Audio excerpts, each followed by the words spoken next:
पंजाबमध्ये काल रात्री घडलेल्या 2 स्फोटांच्या घटनांमुळे राज्यात खळबळ उडाली। जालंधर आणि अमृतसरमध्ये झालेल्या स्फोटांमागे पाकिस्तानची गुप्तचर संस्था आयएसआयचा हात असल्याची शक्यता पंजाब पोलीस महासंचालकांनी व्यक्त केली। जालंधरमध्ये बीएसएफ मुख्यालयात स्फोट झाला। अमृतसरमध्येही वेगळ्या स्फोटाची घटना नोंदवली गेली।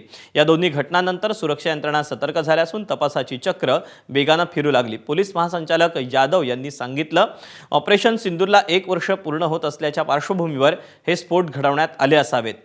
तसंच अशा प्रकारच्या छुप्या युद्धाला आम्ही भीक घालत नाही, दोषींवर कठोर कारवाई केली जाईल। दरम्यान जालंधरमधील स्फोटाची जबाबदारी खलिस्तानी लिबरेशन आर्मी या दहशतवादी संघटनेनं स्वीकारल्याची माहिती समोर आली। या पार्श्वभूमीवर राज्यातील संवेदनशील भागांमधली सुरक्षा ही वाढवण्यात आली असून नागरिकांना सतर्क राहण्याचं आवाहन करण्यात आलेलं आहे। इस इंसीडेंट का हजे किसी ने क्लेम नहीं किया हैगा, पर असी अज्यूम करते हैं कि ऑपरेशन सिंदूर की एनिवर्सरी होने करके this is part of Pakistan's ISI's designs to cause disruptions in Punjab. ते पंजाब एक प्रॉक्सी वॉर लड़ रहा हैगा देश के बिहाफ ते अगेंस्ट पाकिस्तान।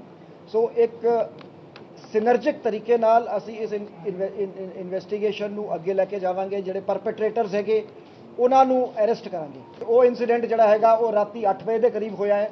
उत्थे क्लेम किया गया हैगा, एक खालिस्तान लिबरेशन आर्मी का क्लेम आया जिसनों असी वेरीफाई कर रहे हैं।